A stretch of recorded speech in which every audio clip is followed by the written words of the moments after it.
लेखिका. आपल्याला उगीच वाटतं की ही गोष्ट मला जमणार नाही, पण प्रयत्न केल्यानंतर सगळ्याला जमत असतं. पहिल्याच वाक्यात तुम्हाला सगळ्यांना सांगायला हरकत नाही, प्रत्येक माणसाचं आयुष्य म्हणजे एक जळजळीत कादंबरी असते.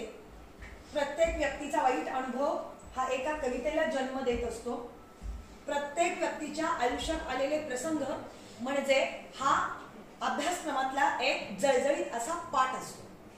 होतं असं की आपण इतर गोष्टींचे आदर्श, अनेक गोष्टींच्या अदृश्य भीती, ही गोष्ट मी करू शकणार नाही स्वतःला वाटणं, या खाली अनेक गोष्टी दडपल्या जातात आणि त्यामुळे आपल्यातला जो लेखक आहे तो लेखक कधी कधी आपणच मारून टाकतो, कधी कधी तो इतरांकडून मारला जातो. जर ज्या दिशेने जातो आहोत, ज्या प्रवाहामध्ये जातो आहोत, त्या प्रवाहाला एका वेगळ्या मार्गाने हाकण्याची ताकद असणाऱ्या सीयू मॅडम या जिल्हा परिषदेला लाभल्या. त्यांच्या घरामध्ये मास्तरकी आहे, संस्कार हे शिक्षकाचे संस्कार झाले. ज्या मंगळवेढीच्या मातीमध्ये स्कॉलरशिपला एका वर्षी 40 पोरं गुणवत्ता यादीत येतात आणि 2017ला पाठीमागच्या आणि त्या बॅचचा निकाल घोषित झाल्यानंतर त्याचं व्याख्यान आणि त्या मुलांचा बक्षीस वितरण समारंभासाठी मला बोलवलं होतं. 50 पोरं होतं. ही एमपीएससी झालेली, मंगळवेढा आणि आसपासच्या परिसरातून आलेली ही यूपीएससी एमपीएससीची 50 पोरं त्या नुसत्या अवतीभोवतीच्या भागातून येतात. त्या गावात असणारी प्राथमिक आणि नगर परिषदेची तिथली शाळा वर्गाच्या वर्ग स्कॉलरशिपच्या गुणवत्ता यादीत आणते. आपलाच संघटनेचा प्रमुख असणारा एक माणूस 100 पोरं माझी गुणवत्ता यादीत आलीत म्हणून छकीटोकपणे सांगतो. तिथं लिहिणारे लेखक आहेत, बोलणारे वक्ते आहेत, खूप चांगले अधिकारी आहेत. त्या कसदार मातीतून त्या आल्या आहेत. वैचारिक अधिष्ठान जेव्हा खूप श्रीमंत असतं तेव्हा चांगल्या दौलतीची माणसाला अपेक्षा असते आणि त्यांच्या हातात लागलेला जो शिक्षक वर्ग आहे हा कामसू आहे आणि त्यांच्या अपेक्षा या शिक्षण विभागाकडून ह्या कसदार आहेत, कडदार आहेत. शिक्षण अधिकाऱ्यांना त्या गोष्टीची आवड आहे आणि ज्या विमल मॅडम सध्या लिडिंग घेऊन हे काम बघतायत माझ्या गावच्या धड्या, त्या स्वतः लेखिका आहेत, त्या शिक्षिका आहेत. शासन स्वतः केलेलं शिक्षकाचं काम आणि त्यातून लेखक असणं आणि लेखक नुसतं असून उपयोग नाही, तर ते साचेबंदपणानं कसं बसवायचं त्या पीएचडी तुलनात्मक तक्ते, बाकीचे अभ्यास, त्याला दिला जाणारा भारांश, या ज्या गोष्टी आम्ही पीएचडी करताना अभ्यासतो, तर या सगळ्या गोष्टींचा अभ्यासही त्यांच्याकडे आहे. सगळ्या पद्धतीची माणसं एकत्र आली आणि त्यातून माझ्या गावचा धडा ही एक सुबक आणि छान संकल्पना सध्या आपल्या जिल्ह्यामध्ये राबवली जाते. 23 पासून चालू झालेला हा प्रारंभ आहे. पहिल्या बैठका, पहिल्या मिटिंगा, आम्ही असे एकमेकांचे चेहरे पण बघितले नव्हते. आणि पुण्याच्या मध्ये कुठल्या तरी हॉटेलमध्ये मध्येच घुसले, रेंज नव्हती आणि ते लॅपटॉप उघडून चार्जर लावून मॅडमची मिटिंग आम्ही समोर करत होतो. ह्याचं भान नव्हतं की पाठीमागून जाणारे लोक वगैरे हे दिसतंय आणि आपण ते व्हिडिओ ऑन केलाय. पण एक सगळ्यांनीच आम्ही असं भारावून जाऊन ते काम हातात घेतलं आणि सांगली जिल्ह्याचा माझ्या गावचा धडा इतका उत्तम झालाय. एवढी सुंदर पुस्तिका, एवढ्या मस्त बुकलेट की शासकीय पातळीवर सुद्धा त्याला उचललं गेलं. मला वाटतं अनुदानाची मान्यता आली आणि आपला तो प्रोजेक्ट म्हणून शासनानं उचलावा. आपल्या सांगली जिल्ह्याच्या बदली प्रक्रिया या सांगली पॅटर्न म्हणून राज्यानं स्वतः त्याचा अवलंब करावा, म्हणजे सांगलीचे काही पॅटर्न राज्यामध्ये जावे, इतका सुंदर पद्धतीचा हा सुद्धा पॅटर्न आहे. फक्त झालंय काय, तुम्हाला योग्य गायडन्स मिळालं, तुम्हाला ते काय करायचं, कसं करायचं. खूप छोट्या क्लुप्त्या आणि साध्या गोष्टी जर एकदा सांगून टाकल्या तर 8 ते 10 दिवसामध्ये आम्हाला ज्या पद्धतीनं पाहिजे, या समितीला ज्या पद्धतीनं पाहिजे त्या पद्धतीचं लिखाण 100% तुमच्या हातून घडेल असा विश्वास मला स्वतःला आहे. होतं कसं की तुम्हाला स्वतःला असं वाटतं नाही आम्ही 4-5 जण होतो, मला माझंच नाव वाटलं नव्हतं जायचं तिकडे. आणि पुन्हा कुणी दिले ते नाव, कुणी दिले नाव, कुणी दिले ते त्याचं नाव सांग पहिले, त्याच्याकडे बघ काय वाजलेत किती, बोलवताय कितीला, 2 वाजता बोलवले, 5 वाजता आलाय, सुटायला 6-6:30 वाजणार. एका दिवसानं काही खोळंबा होणार नाही, एका दिवसानं बिलकुल खोळंबा होणार नाही.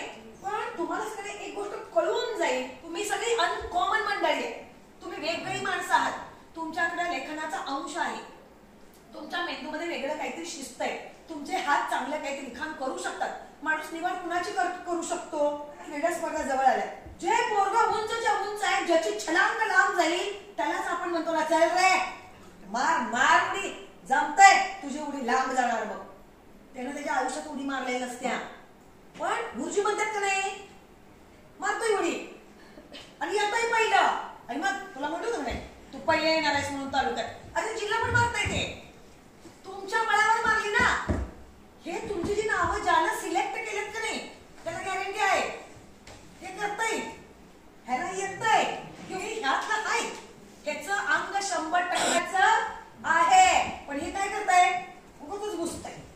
हे बुजण्याची पद्धत आहे की नाही, बंद करून टाका. एखाद दिवशीचा आजचा तुमचा वेळ गेला की नाही, मी तुम्हाला गॅरंटी की साथ सांगते, आजपासूनचं तुमचं लाईफ 100% वेगळं असेल, 100% वेगळं. बाबा मगाशी म्हणाले नाही, आम्ही नुसतं मास्तर असतो तरी इमानान केलो असतो, खरंच आम्ही नुसते शिक्षक असतो तरी कुठं आहे. मला तर अखिल भारतीय साहित्य संमेलन मी 9 केली, 9 आणि 9 वेळा. माझ्या जिल्हा परिषदेनं मला कधी 8 दिवस, कधी 7 दिवस, कधी 6 दिवस, हे एकदा तर सांगलीच्या संमेलनाला मला 1.25 महिना सोडलो. पगारी, रजा, ऑन ड्युटी, लेखक म्हणून सन्मान आहे ना. नुसतं गुरुजी असल्यावर कोण कुणाला म्हणतं का तुम्ही नुसते गुरुजी असता, इथं आला असता का? तुम्ही नुसते गुरुजी नाही, त्याच्या पलीकडे तुमच्याकडे काहीतरी आहे. सगळ्यात पहिल्यांदा तुमच्या मनाला ज्या खुर्चीवर बसलाय की नाही, तिथंच सांगून टाका, तुझा जन्म हे आहे एवढंच करण्यासाठी नाही, ह्याच्या पलीकडचं तुझ्यात काहीतरी आहे आणि त्यामुळे तुझी निवड झाली. आणि हे खोटं नाही, हे कोणीतरी म्हणतंय म्हणून तर अजिबात करू नका. तुम्हाला करायचंय म्हणून करायचंय, पण हे मला जमतच नाही असं तुम्हाला वाटतंय. पण ज्याला वाटतंय की नाही, तर तुमच्यात कधीतरी काहीतरी बघितलंय ना, आपण आपल्या मुलांमध्ये काहीतरी बघितलेलं असतं. त्यामुळं निवड झालेल्या सगळ्यांचं मी मनापासून कौतुक करते, तुमचं अभिनंदन करते, तुम्हाला सुरुवातीला शुभेच्छा देते. आजपासून आम्ही आणि तुम्ही वेगळे नाही, आपण लेखक आहोत आणि आपण लेखक असणं ही खूप मोठी जमेची बाजू आहे. तुम्हाला अवतीभोवती एवढं काही सापडेल ना, तुम्हाला वाटतं लिहायचंय, लिहायचंय, पण कशावर लिहू? पलूसवर लिहू, पलूच्या आजूबाजूला मी ह्या सावंतपूर वसाहतीवर काम करते, सावंतपूरवर लिहू, पण त्या सावंतपुरात लिहिण्यासारखं काय आहे? मग तुम्ही काय केलंय माहितीये का, निबंध लिहिला तर निबंध, हा पलूस तालुक्यातील पलूस पासून एवढ्या किलोमीटरवर असणारे अमुक अमुक नावाचे हे माझे गाव आहे, हे तालुक्याच्या ह्या दिशेला आहे, सांगली जिल्ह्यातील हे शेवटचे टोक आहे, इथं एवढी ही पिकं होतात, इथं एक शाळा आहे, इथं ही देऊळ आहे, इथं ही मंदिर आहे. लिहिले का? पटलंय बघा. तुम्ही काय लिहिलंय? खाते उतारा माझ्याकडे ना, अख्ख्या जिल्ह्याचं वाचलंय मी, अख्ख्या जिल्ह्याचं. का पण निबंध लिहून दिलं तुम्ही? पदर बांधायचं होतं. माझ्या गावचा धडा लिहायला सांगितलाय. आता माझ्या गावचा धडा लिहिताना आपण काय केलं? कुणी 1 पान दिलाय, कुणी 2 पान, आपलं नाव घेतलं, एकदाशी खरडलं, टाकलं त्या फाईलीत नेऊन केंद्राच्या, विषय संपला. बघतील पुन्हा कशी काय करायचं, बरोबर का? काम कसं तरी उरकायचं म्हणून ते दिवाळीच्या आधी तुम्ही उरकले.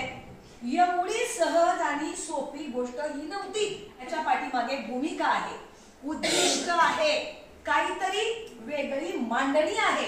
मी बघा तुम्हाला माझ्या गावचा धडा सरळ समोर टाकणार आहे आणि कसं लिहायचं एकदा सांगितलं की नाही, तुमची गाडी 120 न पळणार आहे. कारण मी मगाशी तिथं कडेगावमध्ये पण सांगितलं, आपल्याला डझनात गोष्टी करायची सवय. छाटछूट काय करत नाही, बिलकुल नाही. डझना डिग्र्या डझनावारी, पुरस्कार डझनावारी, एमपीएससी यूपीएससी ची पोरं डझनावारी, खेळाडू डझनावारी, 24-25 आत काय नसते. मग हे सगळं जर आपण डझनावारी करतोय, पुस्तकं स्वतःची पुस्तकं डझनावारी, तुमची डझनावारी येऊ दे किंवा एक तरी येऊ दे. तुम्ही जेव्हा पुरस्कारांना अर्ज करता की नाही, शिक्षक पुरस्कारांना जिल्ह्याच्या राज्याच्या, तेव्हा 5 मार्क मिळवताना तुमची मारामारी उठते. ती 5 मार्क मिळत नाही. एक पुस्तक स्वतःच्या नावावर असलं तर ते 5 गुण तुम्हाला सहज मिळून जातात. त्यामुळे दिलेली ही संधी तुमच्यासाठी सोन्याहून पिवळी आहे. का सांगू? ह्या धड्याच्या वरती असणारं नाव तुमचं नाव आहे. लेखक म्हणून ते नाव तुमचा स्वतःचा परिचय आहे त्यामध्ये. म्हणजे तुमच्या नावावरती आयुष्यात एक वेगळी गोष्ट पडणार आहे यामुळे.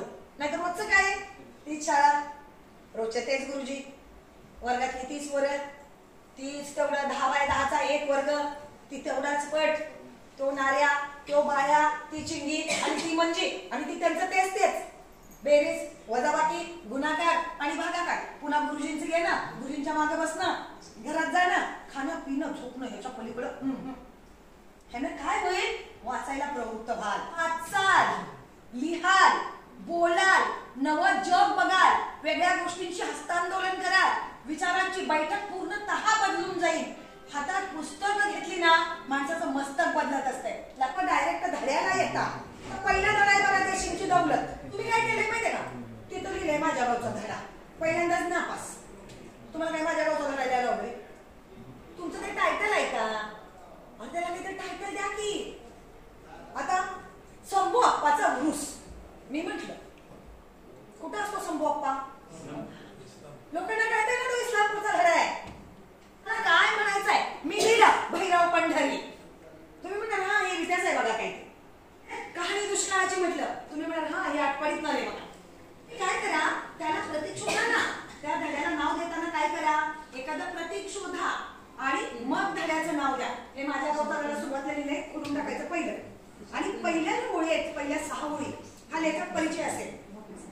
पहिल्यांदा लेखक परिचय लिहायचा, त्याबद्दल आपल्या इतकं चांगलं दुसरं कोण लिहू शकत नाही. तुमचा लेखक परिचय तुमचा तुम्ही लिहायचा, तो तसाच सोडायचा नाही. पहिल्या ओळी तशाच घ्यायच्या. तुम्ही लिहिताय ना त्या धड्याची 4 कमीत कमी 4 जास्तीत जास्त 6 ते 8 पर्यंत चित्र असावी. ते 8 पर्यंतची चित्र. आणि काय चित्र देताय, मंदिरो, बस स्थानक, शाळा, कोणी शिकवले मला काय कळणं झाले. काय वेगळं वैशिष्ट्यपूर्ण असेल ना, हे हटके चित्र गोळा करा जरा, हटके. तुम्हाला बस स्टँड आम्ही अजिबात मागितलं नाही, देवळं मंदिरं मागितलेली नाही. शाळा जन्मोजन्मी सगळ्याला माहितीये शाळा, शाळेतच आपलं आयुष्य मुक्ताय आहे. असलं या ज्या पार्श्वभूम्या लिहिल्यात का नाही, हे पहिली तसं तुझ्या पूर्ण पार्श्वभूमी वगैरे असलं काही कळत नसते. आपण 1ली ते 7वीच्या मुलांसाठी करायला लागलो ते काम. हे मोठ्या 11-12वीच्या पोरांना लिहिल्यासारखं पॉइंट टाकू नका. एखाद्याने टाकले तर चालतील, सगळ्यांनी टाकायची गरज नाही. आता मगाशी आम्ही उदाहरण दिलं की नाही पेढ्याची गोष्ट, त्या पेढ्यात गणित आलं की नाही, धडा गणिताचा झाला. एखादा धडा परिसर अभ्यासाचा होऊन जाईल, एखादा भूगोलाचा होईल. आता बाबाने लिहिलेला धडा आहे बघा 82 बंड, इतिहासाचा झाला. आता तुम्ही लिहिताना काय काय लिहू शकता, धडा लिहू शकता, कथा लिहू शकता, कविता लिहू शकता, ललित लिहू शकता, प्रवास वर्णन लिहू शकता. आपल्याच तालुक्यात आपल्या गावापासून जवळ असणाऱ्या एखाद्या, मग ते तीर्थक्षेत्र असेल, एखादं भौगोलिक ठिकाण असेल, शेजारचा एखादा चांगला सुंदर कारखाना असेल, एखादा तिथला उरूस असेल, एखादा उत्सव असेल, एखादा डोंगर आहे, त्या डोंगराला काहीतरी वेगळं महत्व आहे, तर ते सुद्धा तुम्ही या ठिकाणी लिहू शकता.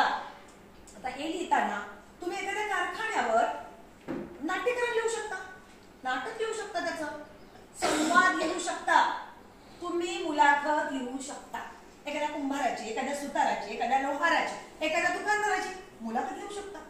सगळ्यांनी एकच काहीतरी लिहिलं पाहिजे आणि एकसारखं लिहिलं पाहिजे, हे डोक्यातून सगळ्यात पहिल्यांदा काढून टाकायचं. आणि चित्र वैशिष्ट्यपूर्ण पाहिजे. म्हणजे ते फोटो काढताना आपल्या मोबाईलवर, कसल्या तरी मोबाईलवर धुसर काढायचे आणि उगाच आपल्या टाकीत म्हणून टाकायचे, असलं करू नका. अँड्रॉइड असावं, चांगल्या मोबाईलवरती काढलं जावं. आणि सगळ्यात महत्वाचं, फोटो पाठवताना एचडीतून पाठवायचा. आता तो पाठवताना कसा पाठवायचा, तिथनं आमची सुरुवात. आम्ही काढलेला फोटो व्हॉट्सअप करताना जेव्हा सेंडिंग मध्ये पडतो, सेंड करतो आम्ही, तेव्हा वरती काही बटणं येतात, त्याच्यावरती ती एचडी असते, त्याला नुसतं दाबले खाली आपोआप एचडी पडते, पण ते येत नाही. आणि शिकण्याचा प्रयत्न नाही केला की तर साधा फोटो जातोय आणि तो फाटतो. त्यामुळं पाठवताना कसा पाठवायचा, एचडी पाठवायचा. तुम्ही स्वतः टायपिंग करता, समजा तुम्ही टायपिंग केलं, तुमचं तुम्ही करून सगळं सुंदर दिलं तर आम्हाला आनंदच आहे. तुम्ही असं हाताने लिहून देऊ नका, हाताने मोबाईल आहे, नोट्स मध्ये जा, बोलून टायपिंग होते. तुम्ही टायपिंग करा ना तिथल्या तिथं, खाली ते शब्द टाकताय, पहिली वेलांटी दुसरी वेलांटी तुझं चुकलंय ते सांगता येईल. अरे इथं पहिली वेलांटी नको दुसरी पाहिजे होती. म्हणजे तिथं करेक्टरची सुद्धा गरज नाहीये, करेक्शन तुम्ही स्वतः करू शकता. त्यामुळं टायपिंग फक्त करा. तुम्हाला शक्य झालं तर आपली पुस्तकं एक पुस्तक बरोबर घ्या आणि ते पुस्तक बघून रंगीत पान करा, त्याच्यावरती शब्द टाका, त्याच्यावरती चित्र टाका. पण ज्याला कोरल ड्रॉ चांगलं जमतं त्या माणसाकडे जा. नाही पैसे घेत नाही, 200 रुपये घेत नाही, पण ते इतकं परफेक्ट आणि मस्त काम होत आहे ना. ज्याला ज्याला शक्य आहे त्यानं कोरल ड्रॉ मधनं काम करून टाका. पत्रिका छापणारे, बॅनर काढणारे, हे जे असतात की नाही, ह्यांच्याकडे हे काम खूप सुंदर होतं. आपला टेक्नोसेवी सुद्धा एखादं चांगलं काम करू शकतो. पण ते काय होतंय, ज्याला कोरल ड्रॉचं नाही की नाही, ते उडतंय, चित्र हलतंय किंवा शब्द हलतात, लिपी वेगळी. त्यामुळे तुम्ही त्यात बसवा. फाउंट कितीचा मागितलाय, स्पेस किती सोडायला सांगितलाय हे पण बघा. आणि धड्याचे जे नियम दिलेत की नाही घालून, त्या नियमानुसार टायपिंग करणं आलं. पण सगळ्यात पहिल्यांदा आम्हाला सूचना झाल्या, आम्ही काय लिहू बरोबर का. आम्हाला सूचना, आम्ही काय लिहायचं. आमच्या गावात काही लिहिण्यासारखं नाही. अहो गावात एखादी म्हातारी असेल, तिचं काहीतरी वैशिष्ट्य असेल, एखादा आजोबा असेल वेगळ्या पद्धतीने जगणारा, एखादा पालक असेल गरिबीतून स्वतःच्या मुलांना शिकवणारा, हे तुम्ही लिहू शकता. आता बघा, या पहिल्या धड्याच्या नंतर त्यांनी काय केलंय, इथं स्वाध्याय दिलेत बघा. तत्पूर्वी शब्दार्थानंतर वाक्प्रचार दिलेत, त्याच्याखाली स्वाध्याय दिलेत. आता एवढ्या 3 गोष्टी जरी झाल्या तरी चालू शकतं. पण तुम्ही यामध्ये गृहभेटी देऊ शकता, माहिती देऊ शकता, गृहभेटी किंवा वाचू आनंद आहे म्हणा, आणि त्याच्याखाली एखादा सुंदर पॅरेग्राफ द्या. समजा ते गाव आहे आणि त्या गावाचा शोध कसा लागला किंवा त्याची निर्मिती कशी झाली, त्याची एखादी कहाणी असेल तर ती कहाणी तेवढ्याच एका पॅरेग्राफ मध्ये बसवा, एक्स्ट्रा अभ्यास म्हणून. म्हणजे आपल्या मेंदूला जास्तीत जास्त चालना देणं आणि त्या गावचा इतिहास असा लिहिणं की त्याच्या पुढं परत कुणाला एक शब्द लिहिता आला नाही पाहिजे. म्हणजे आपण जे लिहू ना ते अंतिम असलं पाहिजे, की त्याच्या पलीकडे दुसऱ्याला कुणी लिहिता कामा नये. इतकं सुंदर जर झालं तर जिल्ह्याचा एक चांगला इतिहास आणि दस्तऐवज हा जिल्ह्याच्या हातात यायला मदत होईल. ह्याच्या पुढे आहे बघा, हे माझे गाव कोकळे, गावचाच इतिहास आहे. तुम्ही म्हणता देवळं देऊ नका म्हणताय, की कशाला मंदिर दिले. भुवा आहे खाली, हा भुयारी मार्ग आहे, जिथून आत गेल्यानंतर बाहेर खालून दुसऱ्या ठिकाणी माणूस वरती निघतो. संस्थानकालीन गावांमध्ये जे भुयारी मार्ग होते ते भुयारी मार्ग असेच होते की दुसऱ्यांना कळू नये, बाबा मंदिर आहे म्हणून तो सोडून देईल आणि पुढे निघून जाईल. पण तिथून आपल्याला स्वतःला निसटता येईल, त्यामुळे ते दिलंय. हे बघून काय करताय तुम्ही, देवळं टाकताय, मंदिरं टाकताय. दत्ताचं मंदिर, विठ्ठलाचं मंदिर, दानवाचं मंदिर, मसुवाचं मंदिर. मग ह्या मसुवाच्या मंदिरापुढे 10 मिनिट सुद्धा आपल्याची हा ती वाच की तर त्यात का दिलंय, वाचत नाही. पण आपण डोळ्याने बघतो नुसतं पुढं सटकतोय. मला वाटतं लय काय नाही वाचलं, आणि नुसतं एवढं वाचलं ना माझ्या गावचा धड्यातले धडे, तरी तुम्हाला वेगळे वेगळे विषय सुचतील. तिथनं जरासं तुम्ही पुढे आला ना, तिथं पण खूप चांगली चित्र आहेत बघा. यामध्ये ताणी नावाची कथा आहे बघा. ही ताणी तुमच्या पोलीस मधलीच आहे, इथलीच ताणी आहे. ह्या ताणीनं केलेलं काबाड कष्ट त्या लेखिकाने त्यात मांडले. लेखिका पण तुमच्यातलीच आहे, इथंच बसलेल्या विमानवाणी. मला जास्त अभिमान कधी वाटला माहितीये, ही ताणी लिहिताना त्यांची झालेली तगमग, नाही मी लिहू शकत नाही, ही मला जमत नाही, हे माझ्याकडनं होणार नाही. आणि जरासं इकडे तिकडे दाबात काढल्यानंतर इतकी भारी भारी भारी ताणी झाली. ही ताणी मी स्वतः 3दा वाचली. असं म्हणणारी चाचपडत लिहिणारी लेखिका गव्हर्नन्स मध्ये पाटणेंच्या लेखाला मांडी लावून त्यामध्ये ही ताणी अशी उजळ मारताना उभी. सगळ्या अधिकाऱ्यांनी स्वतःच्या आयांबद्दल लिहिलेले लेख दिवाळी अंक म्हणून आमच्या धर्मेंद्र पवारला काढलेले. सगळे IAS आहेत अधिकारी. ते पाटण्यांची तरी, तो पाटणे, त्याची ती बायको अंशुन सिन्हा, त्याची बहीण, त्याची धाकटी बहीण, तिने IAS. एका आईनं दिलेली जी झुंज आहे की नाही IASच्या आयांनी, जे अधिकारी झाले क्लास 1 क्लास 2, ह्या सगळ्या, हे दिसतंय असलं रसायन नाहीये. याचा भाऊ डॉक्टर आणि वहिनी DYSP आहे, धाकटा भाऊ समाज कल्याण आहे, ते स्वतः शिक्षण विभागात आहे. मग अशा पोरांची जी आई आहे, ही आई म्हणजे एक मोठं असं कथानकच असणार आहे ना. तसं रसायन तुमच्या पण घरात आहे. बघितलंच नाही ना आम्ही आतापर्यंत. डोळे बघा नीट. आपण आपल्या आयुष्यात बघा ना, मी मगाचपासून म्हणते की तुमच्या प्रत्येकाचं आयुष्य म्हणजे एक जळजळीत कादंबरी आहे. तुमच्या आयुष्यात कथा आहे, तुमच्या भोवती आहे, तुमच्या विद्यार्थ्यांच्या जवळ आहे, तुमच्या गावात आहे, तुमच्या बरोबर असणाऱ्या एखाद्या स्टाफ मेंबरच्या तिचं आयुष्य म्हणजे सुद्धा कथा आहे. पण काय झालं, आपण थोडं डोळसपणाने बघितलं नाही. ही ताली आहे ना, आता तुम्ही काय केलंय बघा, तुम्ही निबंध दिलाय निबंध. आता याची सुरुवात बघा कशी केली. कोऱ्या करकरी 4 चाकी गाडीतून ती उतरली, काठी टेकत थेट वावरात गेली. पायातल्या वाहना काढल्या, खाली वाकली, कोंडावर माती उचलली आणि भंडाऱ्यासारखी कपाळावर माखली. हे माखली वगैरे शब्द आपण काय लिहिलं असतं, लावली. दळभद्री जगलं पाहिजे. उगाच पण जर घालून आल्यासारखं झालं नाही. तुम्ही आमच्या घरात येऊन 2 वाजता मला हाक मारायची नाही, हसत आले तुम्ही म्हणाल ते मान्य. कुणाला आमची बेल वाजवा तुम्ही. बेल तर इतकी भारी वाजती, प्लीज ओपन द डोर, लय भारी म्हणते. कोण पण किती पण वाजता उठू दे, मी रात्री 3-3 वाजता घरात येते. मी निशा चरप्राणी. व्याख्यान आमचे उशिरा होतात, आम्ही कुठेही जातो महाराष्ट्रभर, आणि रात्री आम्ही कधीही घरात येतो. माझी मुलगी उठून वाईट तोंड करणार नाही. नवऱ्याची तर काही दिशा राहिली निघता आणि शांतपणाने एकदा वाचा की तुम्ही सुरुवात कशी करायला पाहिजे, मध्ये काय करायला पाहिजे आणि शेवट कसा. अरे प्रत्येकाचं आयुष्य संघर्ष आहे ना. अशा संघर्षाच्या कथा तुम्ही लिहू शकता.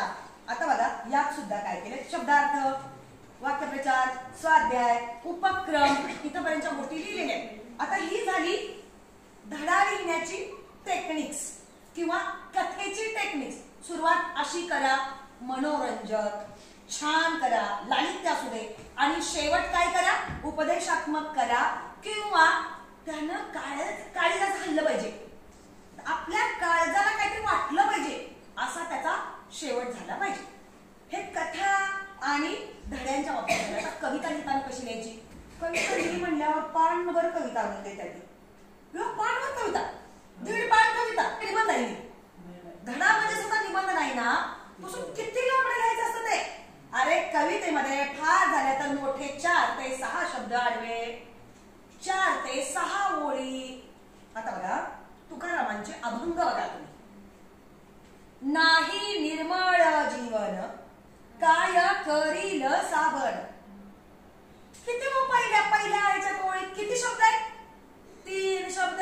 नाही निर्मळ जीवन, खालच्या ओळीला काय करील, केवढा मोठा अर्थ आहे तो. आम्ही काय एवढं लांबडे काय ह्यानं लिहिलंय, ह्याला काय म्हणायचंय. आणि मला तर जेव्हा ते येतो का नाही सगळं जवळ आणि फाईल वाचली की मला कळतच नाही आज कार्यशाळेत जाऊन मी ह्यांना कसं शिकवू. म्हणजे असं बोलून शिकवू, असं गोड बोलून शिकवू, हातापाया पडून शिकवू, का असं पालक पडून शिकवू सरपटत. का म्हणजे आपल्याला कवितेचा पॅटर्न कळू नये का. आपण काय आज कविता शिकवतो का हो. आपल्या नोकऱ्या किती वर्षांच्या झाल्या, मग जी कविता शिकवतो त्याचे शब्द पण आपण आयुष्यात मोजू नये. म्हणजे कसं जगतोय, डोळ्यात जगतोय का आम्ही. आजपासून तुम्ही डोळ्यात जगणार. बघा तुम्ही आता धडा शिकवताना तुम्ही त्या धड्यात किती शब्द आहेत मोजणार, कवितेमध्ये किती शब्द आहेत मोजणार. 4 ओळी ना, अरे ती 4च ओळींची असते, 4च ओळी. 8 ओळींची सुद्धा सुंदर कविता होते. 16 ओळींच्या कविते इतकी सुंदर कविता दुसरी नाही. आता तो फॉर्म मला फार कमी जमला, कारण मुक्त छंदातल्या कविता मी जास्त लिहिल्या. पण त्या लिहिताना आता कविता कशी लिहायची. आता समजा मुक्त छंदातली कविता लिहायची. ज्या वयात आभाळाशी स्पर्धा करायची त्याच वयात तू बसलीस जिभल्या खेळत. जिभल्यांची तीच घरं तुला मोजावी लागतात पदोपदी संसाराच्या महामार्गावर. कळलं ना, अख्खा सगळं वर्तुळ कळलं ना. हे बाई जातीच्या ह्याच्यातच हे आता घुमणार आहे म्हणून. त्याच्या पुढची आता 9वीच्या अभ्यासक्रमात लागलेली जी कविता वाटेवरती काचावर, आता ती तर कविता केवढी होती, 3 तुकडे होते त्या.